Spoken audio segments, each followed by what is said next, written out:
Hello, everybody. Welcome to the Cologne podcast. I'm Mike. And I'm Ryan. We're two best friends. We're going on a fragrance journey, smelling fragrances and giving you uneducated opinions. Hell yeah. Check it out, guys. This is a fragrance that we both have smelled many moons ago. Yeah. Honestly, the first year we did this, which, by the way, we just missed our 3-year celebration of this show. A pity, man.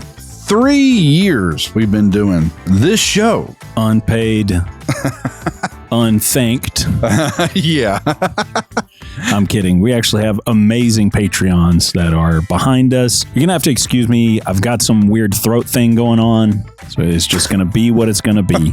But back to the Patreons. We love you very much. Well, this was actually sent to us by Patreon. We're so thankful we've got you guys just in our corner loving us when the thankless masses are out there just consuming our content with not so much as a hi at thecolognepodcast@gmail.com. By the way, I think this was Mike, a gentleman named Mike, who sent this with a bunch of other stuff. I think he's the same one that sent the Premier Matier, whatever the hell. Matier Premier. But anyway, we've actually smelled this prior to that, though. We smelled it that first year we actually started the show. It was like one day Mike went off on this huge spending extravaganza and got a bunch of decants. Yeah. And one of them happened to be Portrait of a Lady. And we did that thing early on where we would just smell everything at once and kind of blur the lines of what we've been smelling, right? Yeah, I've stopped doing that. Ryan, I will occasionally catch just hand in the cookie jar. Yeah, getting a little whiff in here and there. But we smelled this in your truck. And I remember both of us going, God. We were like, oh my God. We were like really juiced about it. But then nothing ever came. And I think we were like, we got to do an episode on that. And we never, you know us, we never did an episode on it. Yeah. And then today, we first were going to do Creeds for Kids. And then we couldn't find any information. We're like, this is a hard one to cover. We'll still do that episode because that is an insane money grab from Creed. You think so? A $300 kids fragrance. Alcohol free. Yeah. But we're sitting there and we're like, and then Mike goes, what about Portrait of a Lady? And I said, who's that lady? Who's that lady? Well, that lady is not KSJ on Fragrantica. In fact, it's a man, baby, who says, this reminds me of a young girl in grade school who's rather intelligent, bigger than everyone else, and is mean to everybody in class. She probably enjoys poetry, playing music, and maybe has one friend. And this girl smells like body odor mixed with her eccentric mother's/grandmother's rose perfume. Yeah. I don't remember it smelling like that, Mike. I don't either. Good Lord. That's like makes me uncomfortable if he's got a clear mental picture of a young lady in grade school. He's basically calling a bitch. Yeah. It's kind of weird. Like she's a real asshole to everybody. She's got really bad body odor. And her mom's not very cool either. It's the weirdest this guy has fucking problems. review, dude. Yeah. What the fuck is that review? I commented on a post in Ode Jerks. Okay. About there was another fragrance reviewer on TikTok that was pissing and moaning about people listening to people on Fragrantica. And I just commented and said, I like these off the wall, wild, crazy ass reviews. Like I never take any of them seriously. But I love when people get out there and have fun and take the piss out of a fragrance, especially if it's like one that everyone else is hyping up. Absolutely. And speaking of that, let's go back to the other day where we smelled the evil shaving cream, which was the description on Fragrantica. Yeah. For Drakkar Noir. The vintage bottle sent to us by Jonathan. Hit the music, Todd. Yeah. One night stand review. Well, Mike, after laying in bed, after your evil ass shaved and shave my head. Yeah, and you're just laying there soaking in this Drakkar Noir. And there's like a little bit of light just highlighting your eyes. Mm-hmm. And that's it. You're a big mystery just laying there thinking about this. What do you think about it? Yeah, it's great. I mean, it did exactly what I thought it was going to do, which it took hours for it to dry down into what I expected it was going to be, just based on the card. Something about those extremely strong fragrances that when you first spray them, they're just so crazy. Yeah. They just take time to really calm the hell down. Yeah, but man, when it does, yeah, it's pretty damn legit and evil and creamy and shaveny. I loved it open to close. I love the obnoxious loudness, like in your face, unapologetic opening, all the way to the dry down, which is seriously gorgeous shaving cream. I swear I could smell some fennel in there, because after smelling one fragrance with fennel, I'm now an expert at picking up fennel. Yeah. I could have sworn I picked up that my just super intelligent nose thought there was fennel in there. God, I'm smelling the tester strip right now, and it smells amazing. If my whole wardrobe smelled like this, you smell like $1 million fucking bucks, man. This screams you got a 1986 Rolex date just 16200 reference number. It's got the Jubilee band. It's all silver, off-white face. It's the same one Paul Newman wore in Color Money. Yeah. That's what this screams. Like you smell like money. You know what I'm saying? I do know what you're saying. Fast Eddie. You know what? We got to give a mini one night stand review. That's an extension of a one night stand review we had a couple days ago. Or actually, with Drakkar Noir. Okay. Luna Rosa Ocean La Parfum. You need to make an amendment to your review? I do need to make a quick amendment. Look, it's still overpriced. It's still average for like 95% of its lifespan. But there is a moment. The very far dry down. Yes, there is a moment so far down the road, and it's kind of light and not that loud when it gets here too. But there is a part. It smells like I was saying the other day that Xerjoff fragrance was a Hayat or whatever. It smelled incredible on the tester strip. But to get there, you would have to go so far down this road, it's not worth it. But I do have to say, there is something to that smell at the very end. I feel like I owe that to everybody. Yeah, I think that's fair enough to say. But that's it. I'm not giving any other clout. Fuck that fragrance. Does that change your mind at all about it? No, it's still a skip for me. Just because you have to go so far down this road to get there, and then it's very light, but it does smell fucking good. But it was nice enough just to acknowledge that you didn't give it all the credit that you should have given it. Exactly. And as far as Drakkar Noir goes, if you got a vintage bottle, that's you're a lucky man, Jonathan. Yeah, that is a good one. Okay, there you go. Now, let's get into our scent of the day. The one that's just had us honey for 3 years straight now. That's Portrait of a Lady by Frederick Malle. I know you got to do it first. Really? Yeah, you first. Man, I feel like this is when you've been dying to smell. Oh, I have been. Dude, I feel like I'm doing a disservice by doing this, but okay. Oh, yeah. Yeah. Almost orangey red atomizer. Yeah, kind of like Musky Ravageur. Moment of truth, ladies and gentlemen. Is it as juicy as we remember it being?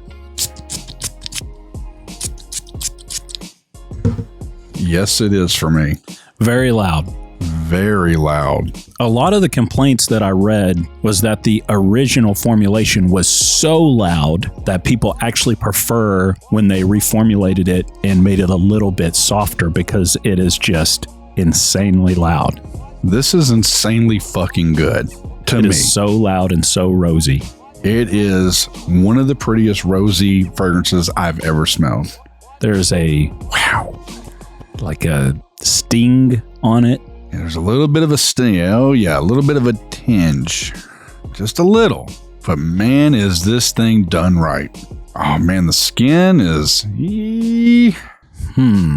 It's called Portrait of a Lady. Yeah.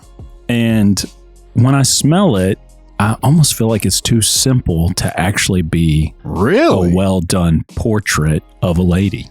Huh. Okay. If it was Portrait of a Rose Bush, I'd be like, fucking nailed it, bro. Man, there is something to this thing. It's got a little bit of a bite. It's definitely got that rose. Definitely got I maybe equate to what he was saying. I wouldn't say body odor, but I would definitely say a little bit of an animalistic thing kind of going on, just faintly. I mean, what he was hinting at was it's somebody too young wearing a fragrance that's too mature for them. And I do get that. This does feel like an extremely mature fragrance. Oh, it does. I agree. Man, there's something about this. I like it. I love it a lot. I feel like it's not playful enough. Really? Yeah. I remember us losing our mind on this, especially you. Yeah, it might have been that it was early on and, just hadn't experienced anything like this. Now we've gone down the hill and I feel like I've smelled Lamar by Kajal, which is a beautiful, playful rose scent. Incredible. We've smelled Noir de Noir that had it was a dark rose and almost like a chocolatey, tobacco-y. Okay. So I'm just thinking of these rose fragrances that we've smelled along the way. Even like Gwyneth Paltrow's Smells Like My Vagina had like this soft, playful rose to it. Okay. And now I'm getting to this, and maybe I'm being a douche, and I don't want to be. It's okay. You're allowed to hate stuff, dude. There were a lot of complaints that it was a very linear fragrance, and that might be the case for me. Maybe we waited too long to smell it and do an episode on it. Now we've grown out of it. I don't know if you have, but for me, like the hype that I once had for it, it's almost like when you're like, oh God, you got to see this movie. I used to watch this movie all the time when I was a kid. It's so great. Then you put it on. It's like kind of nerdy. What movie did I just recently do that to? And you were like, it's kind of shit. I couldn't finish it. Oh, Pool Hall Junkies. Oh, yeah. I was like, I love that movie. It's kind of shitty, but I love it. You're like, I couldn't finish it. It's a piece of shit. Dude, well, no, I finished it. Christopher Walken is like the best part of that for sure movie. By far. Everybody else, the acting, except for the one, like the main bad guy, he was done well. But that lead guy was like way over the top. It was like this was his first role he ever had. And he was like, I'm really going to show people what I'm wearing. Yeah, like his overconfidence in the movie is kind of like, I don't know, you kind of like see right through it, It makes you hate him. And he's supposed to be like the main protagonist, But there are some great lines by Christopher Walken in it. Oh, yeah. About the lion. He's on the Sahara. And they're just picking at him. They're poking him. They're eating his food, I mean, that is a great line. God. And this is not warming up to you at all. You're just like, you're checked out already. I can't say, your bag's packed. Maybe I'm just in a terrible mood because I feel like I've been gargling razors. It's like kind of offensive. Yeah. And I'm always a fan of something that's a little challenging. So I do like that. The opening is gorgeous to me. Now it's settled down a little bit. I mean, I guarantee you, if I bought this for my grandmother, she would have loved it. Really? Yeah. Oh, I think she would have loved it. Maybe she's nearly 92 when she passed, though. You know what I mean? Well, let me give you a little brief history on Portrait of a Lady. Yeah, you said it's a pretty brief description, right? Yeah, very brief. Okay.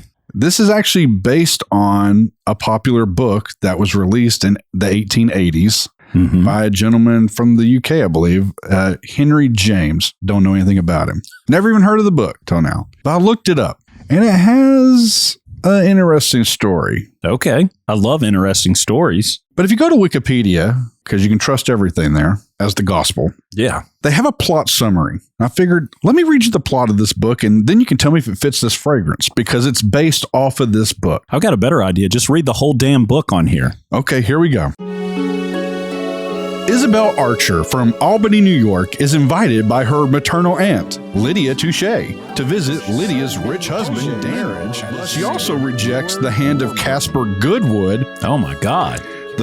Got a great name there, dude. Yeah. The precludes such a marriage, which she is ill, and at the request of his son, Ralph, leaves much of his estate, travels the continent, and meets an American ex-husband's proposal of marriage. Unaware that it has been actively promoted, Isabel and Osmond settle in Rome, but their marriage rapidly sours. Owing to Osmond's overwhelming egotism and lack of genius, Osmond would prefer that Pansy accept the proposal of Warburton, who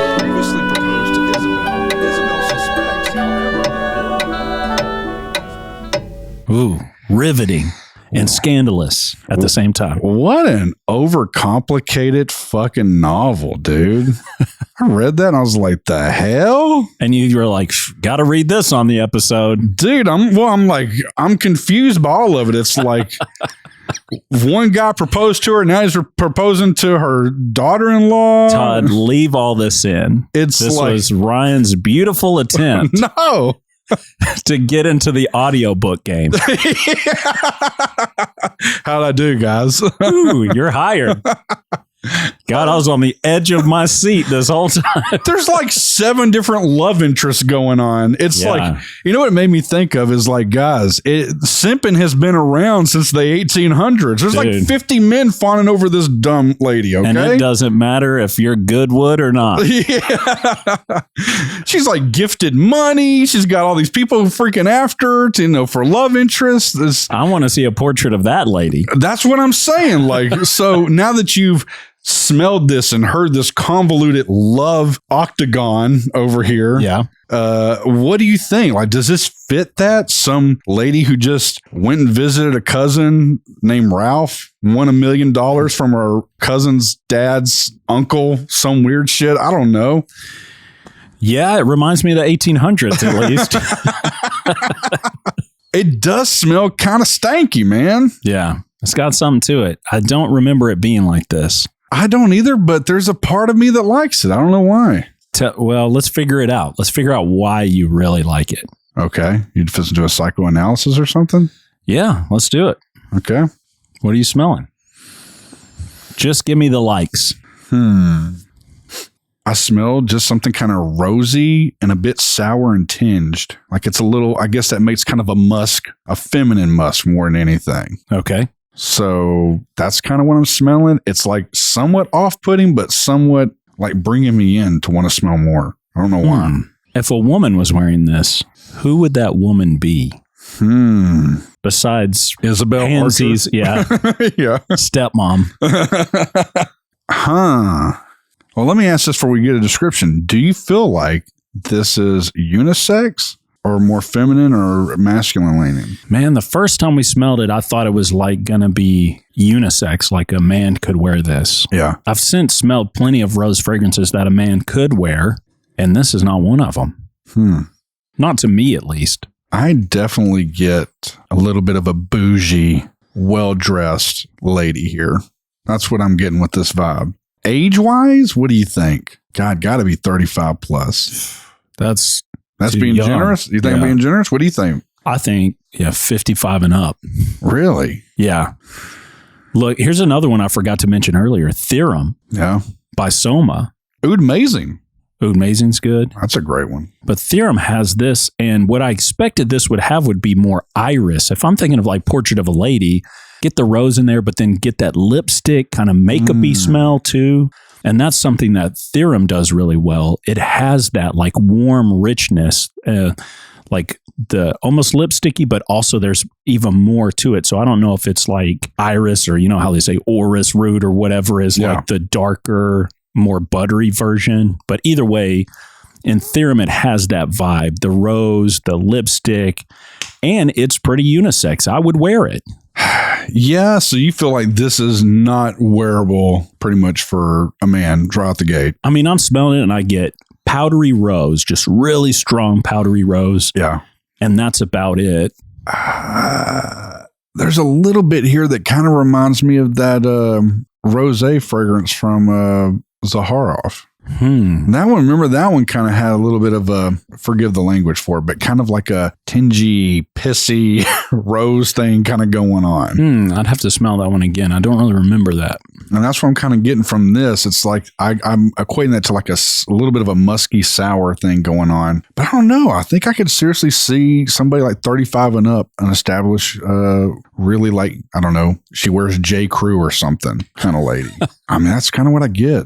Smells, I surprisingly like this. I don't love it like I remember though. Let me refresh that. I think smelling it on the show was a disservice to this fragrance. I think if I smelled a lady that was wearing it, I probably think it smells nice. Okay. But just constantly smelling it over and over, the more I smell it, the more I'm like really starting to hate it. Really? Yeah. Like I'm having a really hard time with it now. Huh.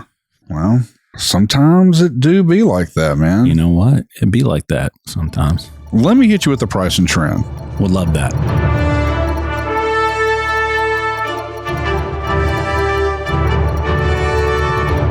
Price. Neiman Marcus, $2.95, 1.7 ml. Wow. So that's a 50 mil. Yeah, for 100 ml, it's $4.70. Yeah. Gray market, looking about $2.16. For what? A 50 mil or 100 mil? 50 mil. Wow. That's still too high. $2.69 for 100 mil. Gray market. That's not too bad. Yeah. Trend? Still for this fragrance, I just don't know. You just don't feel it? Well, let me tell you the trend. The trend start off slow, but over time, she is red as the devil's dick, dude. Dude, it is horny town for this. Horny. I wonder if we're going to have this moment like we had with Musky Ravageur, where we're actually taking the time to smell it right now. You're not feeling as much. I'm not feeling as much as I did, but I don't dislike it. I like it still, but I'm not in love with it like I remember being in love with it. So I wonder if we give this time, we revisit it, we may be shocked again. Maybe, but Musky Ravageur had so much more going on. I agree. It is gorgeous. And this, it is kind of giving me a headache. Okay. I can see why. It is loud. Hey, if you're spending the money, congratulations. You got a loud ass fragrance. And I can see why you would like that, Ryan, because you want it to be volume 10 all the way up. I want my fragrances to talk for me because I hate talking. Yeah. Until we press record. And then you're like, oh, I've got the synopsis, only an 8-minute read. If only you guys knew behind the scenes, Mike's like, yeah, go ahead. That's fine, dude. Yeah, go ahead and read that 15-minute dialogue. Yeah. That's fine, dude. Please. Super supportive. As soon as I do, wow, you suck, dude. Well, God, when you proposed it, I didn't know like what was in it. I didn't realize it was just going to be like, General Hospital. Did you know so-and-so's sleeping with so-and-so, but she's really in love with so-and-so? And then so-and-so has a kid who's in love with so-and-so who loved her. Yeah. Can you believe that? Hey, I didn't write this shit. Dig up Henry James and tell him. And then Mr. Goodwood came back from the dead. Oh, shit.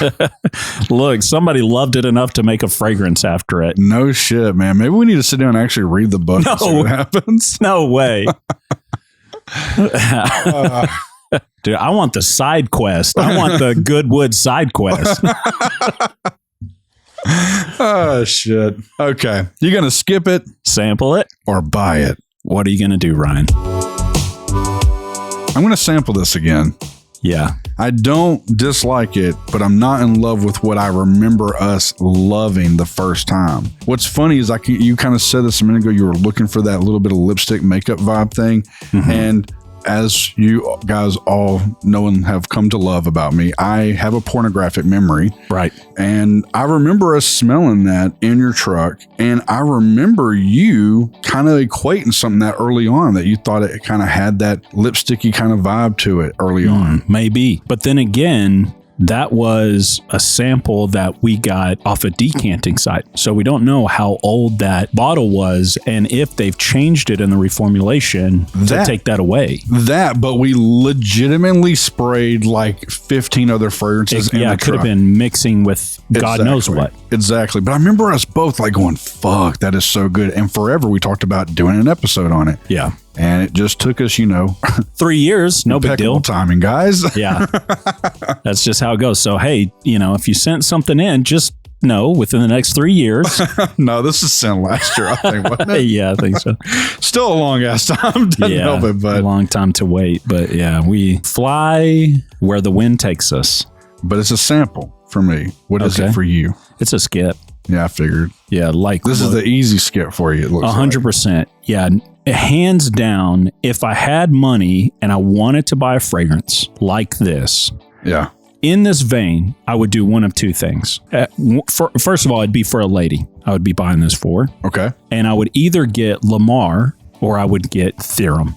Those two rosy, playful unisex fragrances to me tell a better story of somebody. They've got the subtle, subtext of character development in them. Yeah. And this just seems like a one-note song to me. Yeah, it's funny, man. It feels more complex to me. I don't know. I can see where it could lean, whatever, some geriatric lady, but I can also see where it kind of leans like if a lady's got her shit together and just, man, she's fucking blazing a path. I feel like this is a strong fragrance, very dominant. I love it. If there was a 38-year-old beautiful woman in a business suit with a bold red lipstick and dark brown to black hair wearing this fragrance, monochrome complexion, of course, okay, I would still go, this fragrance is a little too mature for her.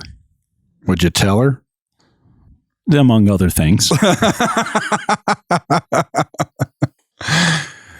Woo! Over breakfast. Yeah. Yeah, I see where this is challenging. Sometimes I just feel like sometimes that's just how it's going to be, not just between the both of us, but just people in general. I think there's just things that our personalities kind of gravitate to and some don't. I know yours is always kind of usually the sweet or soft, and you know. I like fragrances on a lady that are going to be playful. Yeah. I don't think women need help maturing. Okay, I'm with you on that. Like with guys, sometimes we want to put forth like a overly masculine maturity type thing. We put a suit on, we probably spray a fragrance that we want it to be like boss level. Yeah. You know, we don't have any trouble playing it down. Yeah. I think women just by nature are typically more mature than men. For sure. All the way through life, right? Yeah, for sure. For sure. So whenever it's like that playful smile you get from somebody that you don't know that goes, is there something here? Yeah. Is there something to that? Mm-hmm. That just, you know, you play it over and over and over in your mind all day. You think, you know, I know she was checking my temperature and blood pressure at the doctor's office, but yeah, you know, the way she inserted that thermometer in my mouth felt a little playful. I don't know. You know? On the real though, would it feel playful as a rectal thermometer? I mean, I'd be like, stop flirting, girl. No, on the real though, with the fragrance, it's like when you get that subtle, like, oh, this is kind of a playful scent. It's like you're learning a little bit about them, or they're saying something more. Yeah. You know? Oh, yeah. So I think for the ladies, I like to smell a more playful fragrance. You're not that way? I mean, I'm kind of like accepting of all whatever. Yeah, look, I'm not going to complain. A beautiful lady comes by, I don't really care what she's wearing at that point. I just think there's some it's like, God, I think I've said it before a long time ago on this podcast. We did a wedding one time and, you know, brides always got to smell good for the wedding. Yeah. And it was like, I think it was Chloe Nomad, I believe is the fragrance it was. I can't remember I can't remember the young lady's name that got married, but she was a very beautiful blonde lady. Mm-hmm. And I remember just like, cause you know, I don't give a fuck, I guess, about people's personal space. I remember I just picked up the fragrance and like, I was like, damn, I was like, this smells good. She's probably had that given to her as a gift. I'm like, wasted spritzes. You're like, I wonder how many sprays are in this bottle. Yeah. But it smelled so delicate and soft and like very inviting. I was like, damn, that's a great smell. Mm-hmm. Then I smell stuff like Coco Mademoiselle by Chanel. And I go, wow, this reminds me of like practically every beautiful woman that's ever been in a nail salon. Because it smells astringent and whatever. Yeah. So I'm kind of like all over the map. I don't know. I'll just like certain fragrances, or I'll smell whatever Ralph Lauren, the little turquoise blue bottle that a lot of women have worn back in the early 2000s. And I just think about, you know, my youth and a girl I dated then. It's like, but those are fragrances that are just kind of all over the place. Yeah. I don't know. There's part of this where I do see where this is older, but there's part of me that says that somebody younger can wear this. And I kind of like the challenge and on my skin. Man, there's just something about this. I don't know why. I'm just like, I'm attracted to it. It's good. Man, maybe it's my state of mind today. I'm not revving all 8 cylinders right now. You know, I'm in eco mode. I'm the V4, I feel like. So maybe I need to resample it again at a different date. But right now, yeah, the more I smell it, the less I like it. You know what I think we propose here? I think we do a little thing where it's like, maybe we do another one of those videos where I'm like talking to you. Mm-hmm. We just do a really quick, hey, we did a review of this. Mike fucking hated it then. He was kind of under the weather. Let's smell it again. And it could be so quick. And you'll either go, nope, still hate it. Or, okay, I'm seeing something different. Maybe we should revisit this in the very near future, doing something like that. Yeah. I mean, there are fragrances that I've smelled on ladies that I will immediately go, I got to know what you're wearing, or that really suits you. You know, I've smelled Lamar on someone and was blown away. I smelled, what's it called? By the Fireplace or something like that on somebody. You like that one? Yeah, I did, because it smelled like toasted marshmallows to me. Have you smelled Jazz Club yet? I smell that every once in a while. And women love that fragrance. They love wearing it. Yeah. And I do not get that one. I think because what you just mentioned is a Mason Margiela fragrance, right? Yeah. This is one as well. And I don't know, there's something about that. And I mean, I've had people or women go, no, seriously, I love this fragrance. I'm like, why? I don't get it. That's weird. A weird one. And maybe we need to do a fragrance philosophy episode with what we like, like female fragrances that we like on women versus ones that we've smelled that we just like in general. I could get down with that. Yeah, I could probably do something with that. Okay, I think that's good for today's show. We've actually it's pretty long-winded, 40 minutes. Yeah, it'll cut down. We're trying to make this a goddamn fragrance philosophy already. Well, if you enjoyed today's show, and why wouldn't you? Because I gave you a 15-minute synopsis of a book. Yeah. That was my my one chance at trying to become a narrator. What did you call it? Yeah, audiobook voiceover guy. Check it out. He'll be on Fiverr. He'll be able to voice all of your audiobooks for you if you like. They should have a person that like does read the audiobooks for people, but like reads it and kind of halfway commentates to the middle of it. Like, God, what the hell am I reading right now? It's like, I bet that would actually be a great podcast for books that are in public domain that you could do that on. Well, everybody, make sure to check us out on Mike and Ryan read public domain books. Yeah, and commentate. Hey, we love you guys as always. Thank you to Mike for sending this, along with some other ones as well. Friend of the show, fellow Patreon. And what's our next episode going to be? Do we have any idea? Should we do Neo by Xerjoff? I think we should. I think we're going to do Neo by Xerjoff. Oh, yeah. And until next time, spray it up, y'all.